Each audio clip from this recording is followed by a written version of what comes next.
اللہ نے حضرت انسان کو اور دیگر بہت ساری مخلوقات کو پیدا کیا ہے. جو بھی مخلوقات پیدا ہوئی ہیں وہ ایک لگے بندے نظام کے تحت اپنی زندگی گزارتی ہیں. جانور ہیں، حشرات الارض ہیں، پرندے ہیں، بہائم ہیں، چوپائے ہیں. تو جب وہ پیدا ہوتے ہیں تو انہوں نے مخصوص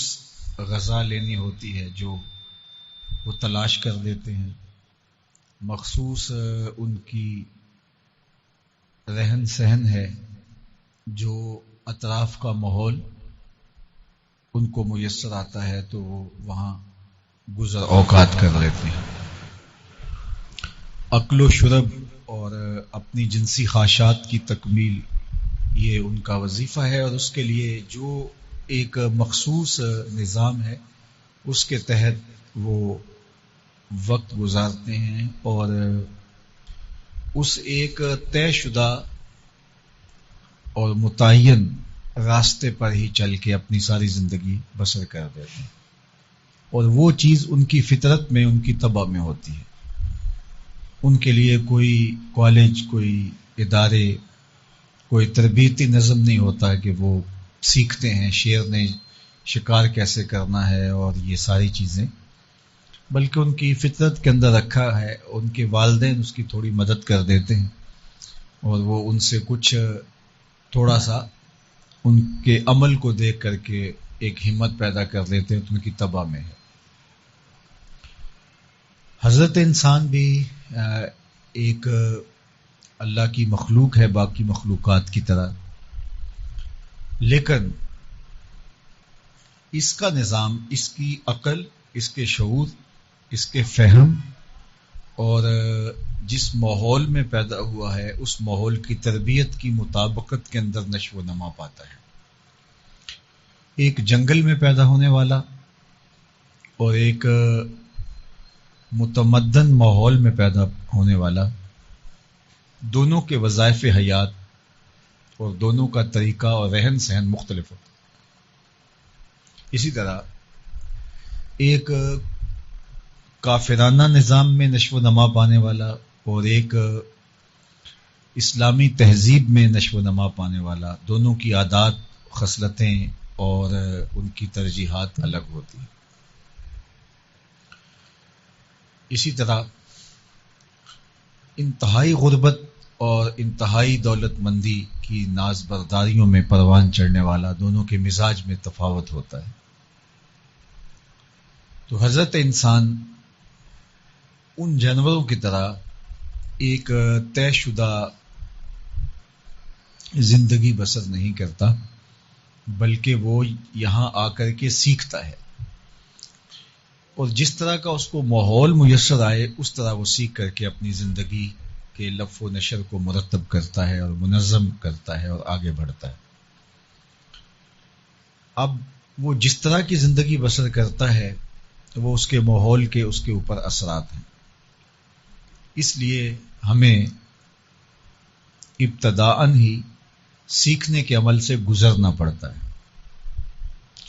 گائے کا اور گھوڑے کا، گدھے کا بچہ، اونٹ کا بچہ پیدا ہوتا ہے تو پیدا ہوتا ہی چلنے لگ جاتا ہے،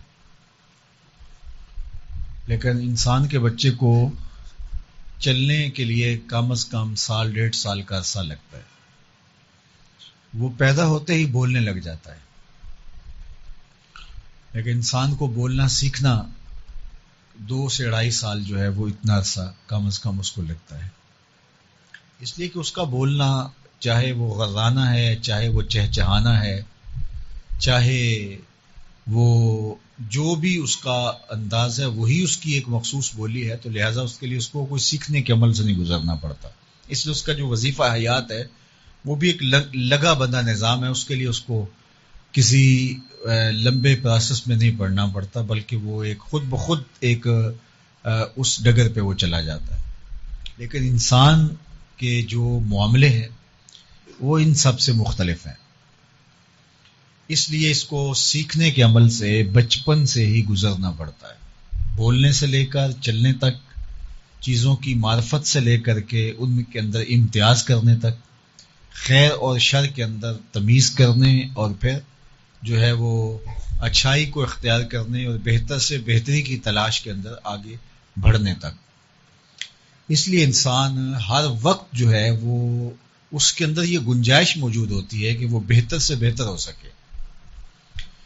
اس کے اخلاقیات ہیں، اس کا کردار ہے، اس کی علمی پرواز ہے، اس کی سوچ ہے، اپروچ ہے، اس کے خیالوں کی وسعت ہے، اس کا ظرف ہے، یہ جو کچھ ہے انسان کے ساتھ جڑی ہوئی چیزیں، یہ سب وقت کے ساتھ ساتھ اس کے اندر ہر لمحہ جو ہے وہ ایک گنجائش ہوتی ہے کہ وہ جہاں بھی پہنچ جائے اس سے آگے بڑھنے کی اس کے اندر گنجائش ہوتی ہے۔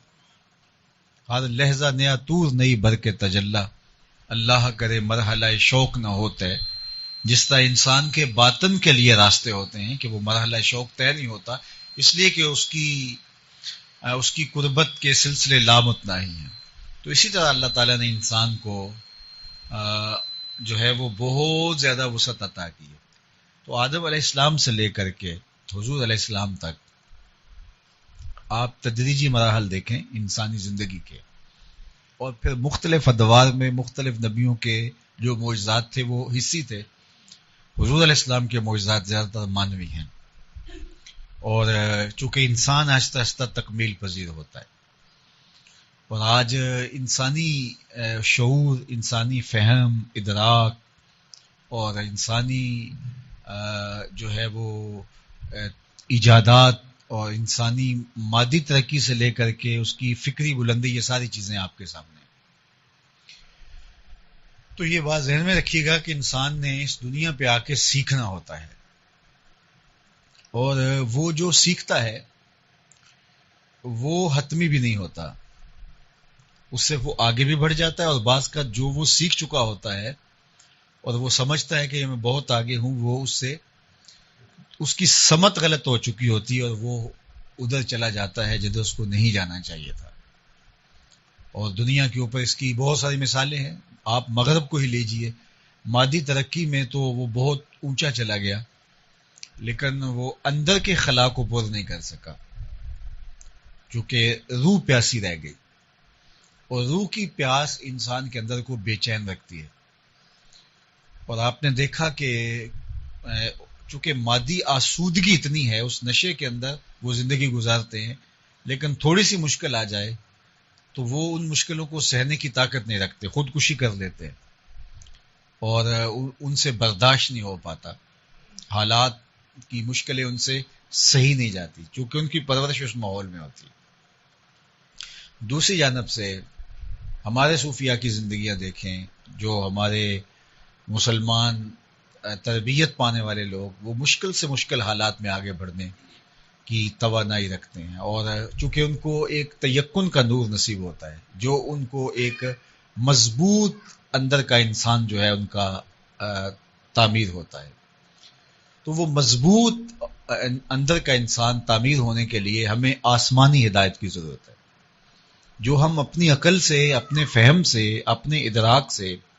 اپنی کوشش سے، اپنی تحقیق سے حاصل کر پاتے ہیں۔ اس میں کوئی شک نہیں ہے کہ اس کی حوصلہ افزائی ہونی چاہیے، اس کی حوصلہ شکنی نہیں ہونی چاہیے، لیکن بعض اوقات یہ ہے کہ صدیوں کے سفر کے بعد ہم ایک نقطے پہ پہنچتے ہیں، اور پھر ہمیں یہ پتہ چلتا ہے کہ نہیں، یہ ہمیں تھوڑا سا کسی موڑ سے فرق لگ گیا تھا، ہم دوسری جانب نکل گئے، اور دوسری جانب ہم صدیوں کی محنت سے ہم صحیح نتیجے پر بھی پہنچ جاتے ہیں، اور ہمیں پتہ چلتا ہے کہ جو صدیوں کے سفر کے بعد ہم ایک نتیجے پر پہنچے ہیں، وہ نتیجہ تو ایک سطر کے اندر قرآن نے بتا دیا ہے۔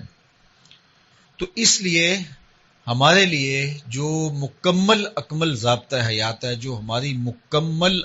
رہنمائی کرتا ہے اور جس میں غلطی کا امکان موجود نہیں ہے، اور جو راستہ بالکل سیدھا ہے، صائب ہے، بلکہ اسوب ہے، وہ قرآن مجید ہے۔ اس لیے اگر اس کتاب کے ساتھ، چونکہ یہ ہدایتیں انسانی کے لیے کتاب اللہ تعالیٰ نے ہمارے اوپر نازل کی ہے، تو اس کتاب کے ساتھ ہم جڑتے ہیں، تو ہم بعض اوقات یہ ہے کہ ہم مادی ترقی تو کر جاتے ہیں یا مادی انسان بن جاتے ہیں، لیکن یہ ہے کہ جو ایک مجموعہ تمام خصوصیات کا مرکب اللہ تعالیٰ بنانا چاہتا ہے وہ قرآن کی تعلیم کا نتیجہ ہی ہوتا ہے۔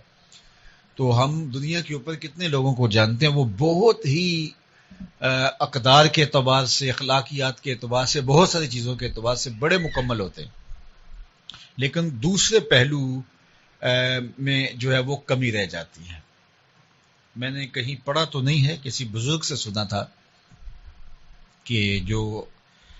مٹی کے پرندے بنا کے حضرت عیسیٰ علیہ السلام اڑاتے تھے، تو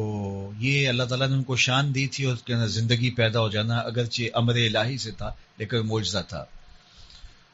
تو یہ چمگادڑ تھا جو وہ پرندے اڑے، اور چمگادڑ کی تخلیق جو ہے وہ باقی تخلیقات سے مختلف ہے، یعنی یہ جو اس کا عقل و شرب ہے وہ بھی منہ سے ہے، اور پھر اس کی فراغت جو ہے وہ بھی منہ سے ہی ہے۔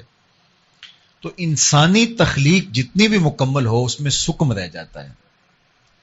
اور دوسری جانب جو اللہ کی تخلیق ہے وہ ہر اعتبار سے کامل، مکمل اور اکمل ہوتی ہے۔ اس لیے ہم اپنے لیے جو طریقہ وضع کرتے ہیں اقدار، اخلاقیات کا جو بھی، اور اس میں کچھ پہلو تو واقعہ ہی ہم انتہا کو پہنچ جاتے ہیں، لیکن کچھ پہلو ایسے ہوتے ہیں کہ جہاں ہم سمجھتے ہیں کہ اس پہلو کو نظر انداز ہونے کی وجہ سے ایک بہت ساری چیز رہ گئی، تو پھر مکمل، کامل، اکمل اور اقوم راستہ وہی ہوگا جو ہمارے خالق کی طرف سے ہمیں عطا کیا گیا ہوگا، ودیعت کیا ہوگا، اور وہ قرآن مجید ہے۔ ان ھذا القرآن یہدی للتی ہی اقوم۔ تو پھر ہمارے اوپر لازم اور ضروری ٹھہرا کہ ہم اس کتاب کو عملی شکل کے اندر جو ہے وہ اپنی زندگی کا حصہ بنائیں۔ اور میرے اور آپ کے آقا و مولا حضور ختمی المرتبت صلی اللہ علیہ وآلہ وسلم انسان کامل ہیں، بلکہ انسان اکمل ہیں، اور انسان اکمل بننے کے لیے جو نصاب ہے، جو تھیوری تھی جس کا پریکٹیکل حضور کا وجود ہے، وہ قرآن مجید ہے، اور ام المومنین نے اس کو 2 لفظوں کے اندر بند کر دیا، کان خلقہ القرآن۔ جب آپ سے پوچھا گیا حضور کی سیرت کے حوالے سے تو انہوں نے کہا کہ آپ قرآن مجید اٹھا کے دیکھ لیجئے، اور پھر اس کا عکس جمیل دیکھنا ہے، اس کی عملی صورت اور تعبیر دیکھنی ہے، تو وہ ذات رسالت مآب صلی اللہ علیہ وسلم کا وجود ہے۔ تو تحقیق، جستجو، یہ ساری چیزیں، یہ دروازے بند نہیں ہونے چاہیے، لیکن ہمیں قرآن مجید کے ساتھ اپنے آپ کو اس طرح جوڑنا چاہیے اور کھلی آنکھوں سے اس کو پڑھنا چاہیے، اور مکمل تیقن کے ساتھ اس کے بتائے ہوئے اسلوب کے مطابق زندگی گزارنی چاہیے۔ اس میں سراسر خیر، سراسر بھلائی اور سراسر اس کے اندر برکت رکھی گئی ہے۔ تو اس کے لیے سب سے ابتدائی مرحلہ اس کتاب کو صحت لفظی کے ساتھ پڑھنا ہے، اور پھر اس کے بعد اس کو حفظ کرنا ہے، اور پھر اس کے بعد اس پہ عمل پیرا ہونا ہے، اور جب عمل پیرا صحیح معنوں میں قرآن مجید پہ ہو جائے تو اس کا نتیجہ ایک اچھے، ستھرے، پاکیزہ شریعت کا مقصود، اللہ تعالیٰ جل شانہ کی منشات کی مطابقت جو ہے اس کے مطابق ایک انسان جو ہے وہ معرض وجود میں آتا ہے، جو اللہ تعالیٰ کا مقصود ہے اور اس کی منشا ہے۔ تو اس لیے اس امت نے قرآن مجید کو جو ہے وہ اس لیے اس کو زور دیا گیا کہ اس کے ساتھ جڑے، تاکہ وہ مقصود جو حضرت انسان کی تخلیق کا تھا، باقی جانوروں کی طرح، بہائم کی طرح، چوپایوں کی طرح، چونکہ ان پر نہ کوئی کتاب نازل ہوتی ہے اور نہ ان کے اندر کوئی پیغمبر آتے ہیں، نہ کوئی ان کے اندر جو ہے وہ ہادی اور رہنما آتے ہیں، اور نہ ان کے اندر مفکرین پیدا ہوتے ہیں کہ جو ان کو سکھائیں کہ اب دنیا کہاں سے کہاں چلی گئی۔ کوا صدیوں سے کائیں کائیں ہی کر رہا ہے، وہ اس سے آگے نہیں بڑھ سکتا، چونکہ وہ ایک لگے بدے نظام کے تحت چل رہا ہے۔ شیر کا جو وظیفہ آج سے جو ہے وہ ہزاروں سال پہلے تھا، اس کا جو لائف سٹائل آج سے ہزاروں سال پہلے تھا، آج بھی وہی ہے، اور ہزاروں سال بعد بھی یہی ہوگا، اس میں تبدیلی نہیں ہو سکتی، چونکہ ارتقاء ان کی زندگی میں نہیں ہے، اور اسی لیے نہیں ہے کہ ان کے لیے کوئی ایسا مربوط نظام ہی موجود نہیں ہے۔ تو حضرت انسان چونکہ مقصود کائنات ہے، اللہ تعالیٰ نے اس کو اس کائنات کا جوہر بنایا ہے، اس کائنات کا عرق ہے، تو اس لیے اللہ تعالیٰ چاہتا ہے کہ یہ ہر لمحہ آگے بڑھتا رہے اور یہ ترقی کی عروج کی منازل طے کرتا چلا جائے۔ اس کے لیے بہترین نمونہ کامل اور اکمل قرآن مجید عطا کر دیا، اور اس کی مطابق اندر وہ زندگی بسر کرے تو اس کو سرخروئی، کامیابی اور اس کو عزت جو ہے اور وقار اور ایک جو اکملیت ہے اس کو نصیب ہوتی ہے۔ تو اس لیے یہ ایک خوش آئند بات ہے کہ اس امت میں قرآن مجید کو حفظ کرنے کی، اس قرآن مجید کو سیکھنے کی اور اس کتاب رحمت کو ازبر کرنے کی جو اللہ تعالیٰ نے سوچ دی ہے، اس کی فضیلت بھی حدیث میں بہت ساری آئی ہے۔ لیکن ان ساری چیزوں کا تقاضا یہ ہے کہ اس کتاب کے تقاضوں کو عمل پیرا اپنی زندگی میں کیا جائے، اس لیے حفظ کیا جائے کہ ہر مرحلے پر قرآن ہمیں ملحوظ رہے۔ حفظ اس لیے کیا جاتا ہے کہ یعنی ہمیں اپنی زندگی میں ایک مشکل سے مشکل وقت کے اندر بھی جو ہے وہ یہ نہ ہو کہ ہمیں ڈھونڈنا پڑے کہ اب اس مرحلے میں قرآن میری رہنمائی کرتا ہے تو قرآن میں یہ کہاں ہے۔ جب حافظ ہوگا تو وہ جانے گا کہ اس مرحلہ حیات میں قرآن مجھے کیا بتاتا ہے اور میں اس کے مطابق اپنی زندگی کو بلا تعمل آگے بڑھا سکتا ہوں۔ تو حفظ کے بعد اپنی زندگی کو عمل کے ساتھ ہم آہنگ کرنا ہوتا ہے اور عمل کے ساتھ ہم آغوش کرنا ہوتا ہے۔ تو میں اس لیے دعا کروں گا کہ اللہ تعالیٰ جل شانہ ہمیں اس کتاب کے ساتھ نہ صرف جڑنے بلکہ جڑے رہنے کی، اس کتاب کے ساتھ نہ صرف اعتقادی تعلق بلکہ اس کے ساتھ عملی ربط، اور اس کتاب کے ساتھ نہ صرف عقیدت کا رشتہ بلکہ اس کتاب کے ساتھ جو ہے وہ ہمارا عمل کا رشتہ مستحکم اور مضبوط ہو۔ اور اقبال نے کہا تھا گر تو می خواہی مسلمان زیستن نیست ممکن جز بقرآن زیستن، اگر تو ایک مومنانہ زندگی کا تصور لیے ہوئے بیٹھا ہے اور چاہتا ہے کہ میں مومن بن کے جیوں اور جو شریعت نے مجھے میرے سے تقاضا کیا ہے، تو کہا قرآن کے بغیر تو پھر نہیں جی سکتا۔ تو یہ قرآن جو ہے وہ تیری زندگی کے ساتھ اس طرح جڑا ہوا ہے کہ تجھے ہر لہجہ، ہر لمحہ، ہر ساتھ تیری رہنمائی کرتا ہے اور تیری ضرورت کی مکمل کفیل ہے، اور کوئی بھی موقع زندگی کا ایسا نہیں ہے جس میں قرآن تجھے مکمل رہنمائی نہ فراہم کر رہا ہو۔ تو اس لیے مجھے اور آپ کو اس پاکیزہ کتاب کے ساتھ اپنے آپ کو جوڑنا ہوگا۔ یہ مشکل نہیں ہے۔ اللہ نے حضرت انسان کے لیے جو ضابطہ بنایا ہے وہ ضابطہ جو ہے وہ آسان ضابطہ رکھا گیا ہے، چونکہ انسان کو ڈیزائن اس نے کیا ہے، اور جب اس نے ڈیزائن کیا ہے تو اس کو کس طرح پھر ورکنگ کرنی ہے وہ وہی جانتا ہے۔ اصل ایک چیز پڑی رہے اور وہ جو ہے وہ اس کو زنگ لگ جاتا ہے، تو اس کو جب آپ شروع کرتے ہیں، اس کو جب چلاتے ہیں تو وہ بہت زیادہ مسئلہ ہوتا ہے۔ تو کوئی یہ سمجھے کہ شاید جو اس کو ورک دیا جا رہا ہے، کام دیا جا رہا ہے، وہ مشکل ہے۔ وہ مشکل نہیں، بلکہ اس کے آزاد زنگ آلود ہو گئے ہوئے۔ تو ہم ایک اپنی خواہش نفس کی زندگی گزار کے اپنے آپ کو ایسا بنا لیا ہے کہ ہمیں ایسے لگتا ہے جس طرح قرآن پہ چلنا مشکل ہے۔ تو قرآن پہ چلنا مشکل نہیں ہے، ہم خود خراب ہو گئے ہوئے ہیں۔ تو جب ہم خود خراب ہو گئے تو ہمارے جو ہے وہ اعضاء جو ہیں باطنی اعضاء وہ لگتا ہے کہ مطابقت میں نہیں ہے، ورنہ جس نے اس بدن کو، اس جسم کو، ہمارے مزاج کو، ہمارے رجحانات کو جو ہے وہ تخلیق کیا ہے، اس نے ہی اس کی ضرورت کے لیے ہمیں ضابطہ دیا ہے، اور وہ ضابطہ کبھی بھی مشکل نہیں ہوگا، وہ ضابطہ آسان ہوگا۔ تو اس لیے وہ بند پڑی رہی مشینری کی وجہ سے جو یہ لگتا ہے کہ یہ مشکل ہے، لیکن مشکل نہیں ہے۔ تو اقبال نے کہا کہ اگر تو جینا چاہے، اگر تو چلنا ہی ہے، اگر یوں بند نہیں پڑا رہنا اور مسلمان بن کے تو زندگی گزارنا چاہتا ہے، تو تیرے لیے قرآن جیسا کوئی ضابطہ نہیں، نہ قرآن سے بہتر، نہ قرآن کے برابر۔ تو قرآن ہی تیری زندگی کا بہترین ضابطہ ہے، اور اس کے مطابقت کے اندر تو اپنی زندگی بسر کر سکتا ہے، اور یہ تیرے لیے مشکل نہیں ہے، آسان ہے۔ خود قرآن نے ایک موقع پہ کہا وَلَقَدْ يَسَّرْنَا الْقُرْآنَ لِلذِّكْرِ فَهَلْ مِن مُدَّكِرٍ، ہم نے اس کو نصیحت کے لیے آسان کیا ہے، کوئی مشکل نہیں بنایا ہم نے۔ کوئی ہے جو اس سے نصیحت حاصل کرے؟ ہم نے اس کو مشکل کیا ہی نہیں ہے، چونکہ یہ ہدایت انسانی کے لیے ہے اور انسان کی ضرورت کے لیے ہے۔ تو یہ بہت ایک آسان فہم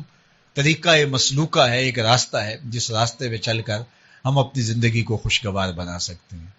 لیکن ہم خود ہی جب چلنا نہیں چاہیں گے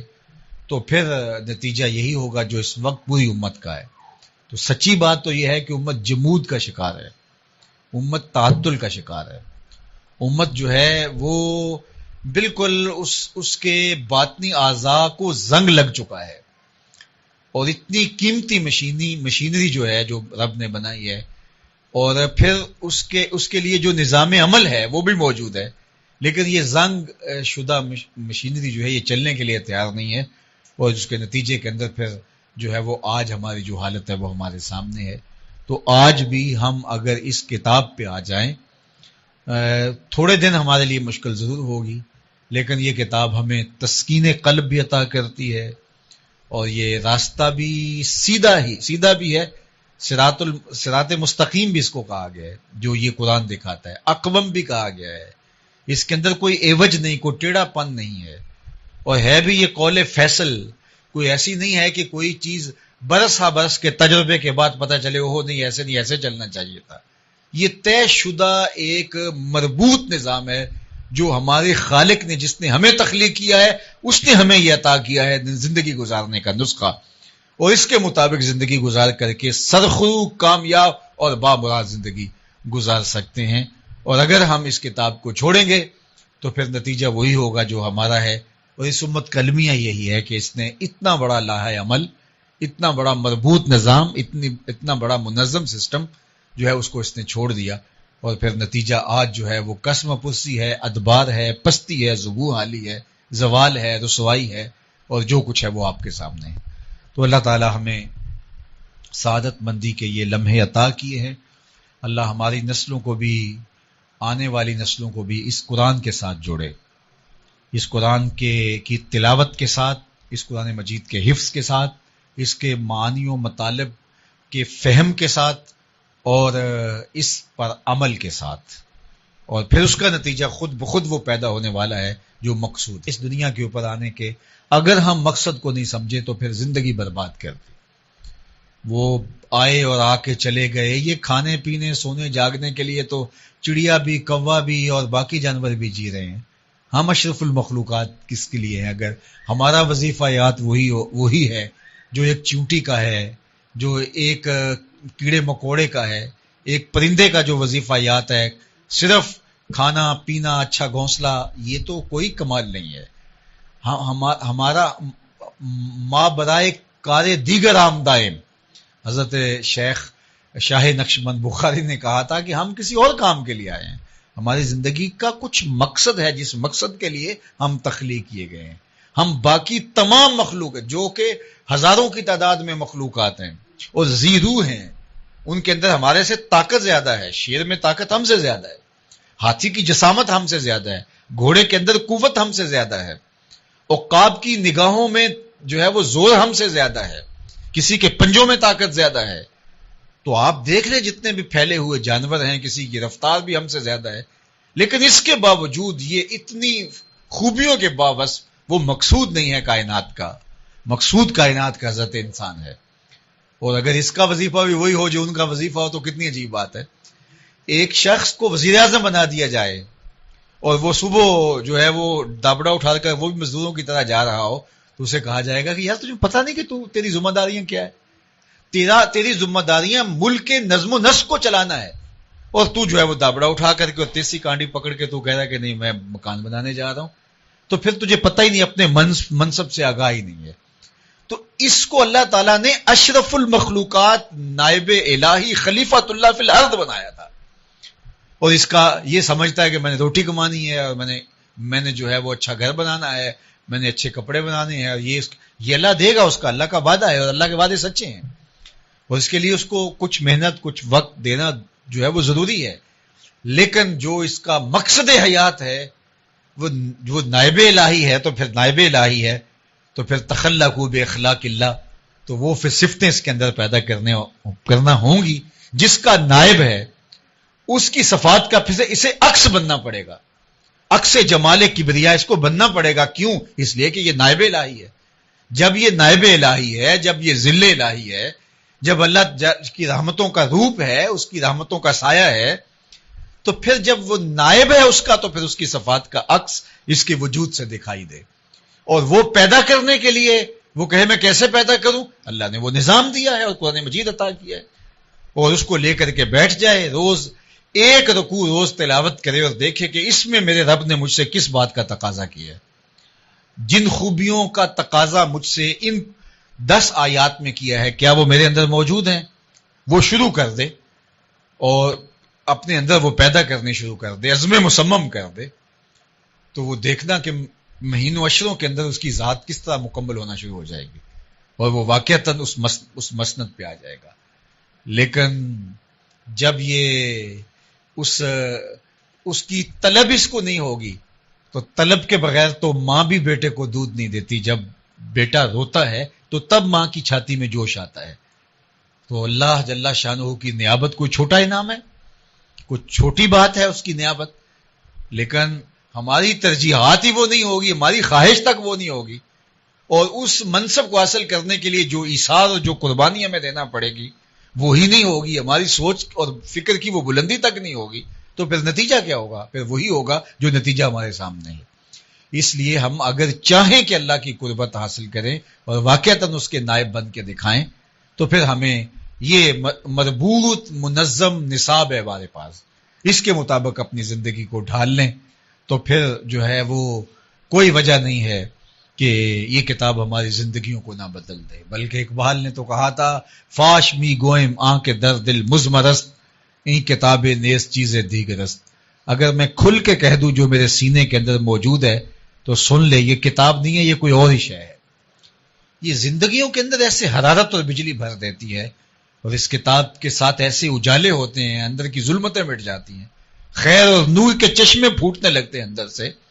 اور باطن جو ہے وہ اجالوں اور روشنیوں کا منبع و مصدر بن جاتا ہے اس کتاب کے ساتھ جڑنے سے۔ پھر خیر ہی خیر ہوتی ہے، اور وہ بندہ جو ہے وہ اقبال نے جو کہا تھا سراپا طور ہو جاتا ہے، اس کا جو وہ بدن ہے یہ سراپا طور بھی ہو جاتا ہے اور سراپا نور بھی ہو جاتا ہے، چونکہ پھر یہ محبت نوار الہی ہوتا ہے، اور پھر یہاں روشنیاں ہی روشنیاں پھوٹتی ہیں۔ پھر ایسا بندہ جہاں سے گزر جائے وہاں بھی روشنیاں پھیلنا شروع ہو جاتی ہے، وہاں بھی دودھ بٹنا شروع ہو جاتا ہے۔ پھر لازمی نہیں کہ وہ 6 گھنٹے کی تقریر کرے تو کچھ چیز لوگوں تک منتقل ہو، پھر اس کا وجود ہی لوگوں کے لیے ایک توانائی، ایک حرارت اور ایک قوت کا جو ہے وہ پیغام ہوتا ہے۔ تو اس لیے ہمیں اس کتاب کے ساتھ اپنے آپ کو جوڑ کر کے اپنی زندگی کو منظم اور مضبوط کرنا ہوگا۔